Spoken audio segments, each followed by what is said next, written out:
तर नमस्कार मित्रांनो, स्वागत आहे तुमचं परत एकदा एका नव्या व्हिडिओमध्ये. तर मित्रांनो, या व्हिडिओमध्ये आपण 5 HP 30 मीटर हेडपंपाचा जागीच पाणी प्रेशर बघणार आहोत आणि त्याचबरोबर आपली सोलरची ती DC मोटर आहे तिच्याविषयी थोडीशी माहिती पण जाणून घेणार आहोत.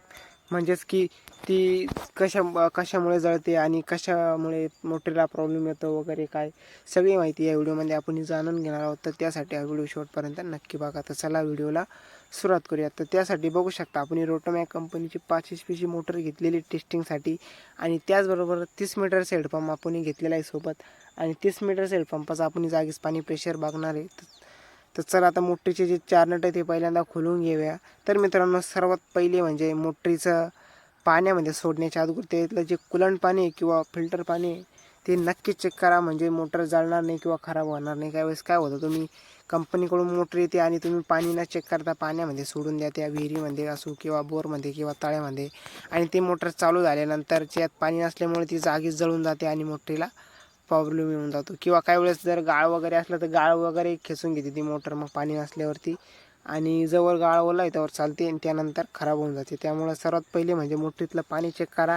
आणि दुसरी गोष्ट म्हणजे मोटर समजा जर विहिरीची असेल त्याला सरळ ठेवा, जेणेकरून त्याच्या वाया ते बेरिंगा बुशिंगा आहे त्या जळणार नाही किंवा खराब होणार नाही. त्यासाठी आपली जी सोलरची मोटर आहे ती शक्यतो विहिरीमध्ये सरळ उभी ठेवा, म्हणजे मोटरीला काही प्रॉब्लेम येणार नाही. बघू शकता. तर मित्रांनो, त्याचबरोबर हा जो 30 मीटरचा हेडपंप आहे तो जवळपास 100 ते 150 फूट खोलीपर्यंत चालतो आणि 1000 ते 1500 फूट लांबीला पण चांगल्या पद्धतीने पाणी प्रेशर देतो. तर तुमचं जर जागीच तुम्हाला जर पाणी प्रेशर पाहिजे असेल तर त्यासाठी तुम्ही 30 मीटर हेडपंपच घ्या, म्हणजे तुम्हाला जागेवरती पाणी प्रेशर चांगलं भेटेल. आणि 5 HP सोलर पंपाला जवळपास 2.5ची केबल वापरा, म्हणजे मोटरीला आणि याला त्याला काही प्रॉब्लेम येणार नाही.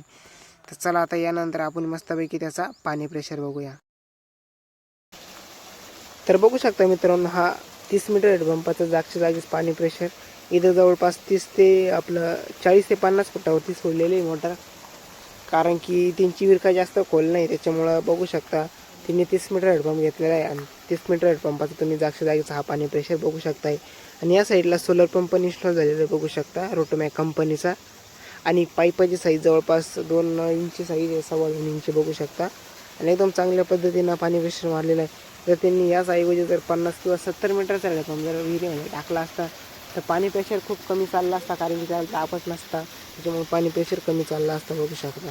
जर तुम्हाला जर दाबावरती मोटर चालवायची असली तर तुम्ही 50 मीटर हेडपंप वापरू शकता, म्हणजे तुम्हाला बाऱ्यावरती चांगलं पाणी प्रेशर भेटून जाईल. आणि जर तुम्हाला जागीच पाणी प्रेशर पाहिजे असेल तर त्यासाठी तुम्ही 30 मीटर हेडपंप घ्या, म्हणजे तुम्हाला पाण्याचा प्रेशर चांगला भेटेल. तर मित्रांनो, मोटर जळू नये त्यासाठी तुम्हाला जे 2-3 उपाय सांगितले ते नक्की करा, म्हणजे मोटर आणि याला काही प्रॉब्लेम येणार नाही. तर चला हा व्हिडिओ इथंच थांबूया मस्तपैकी.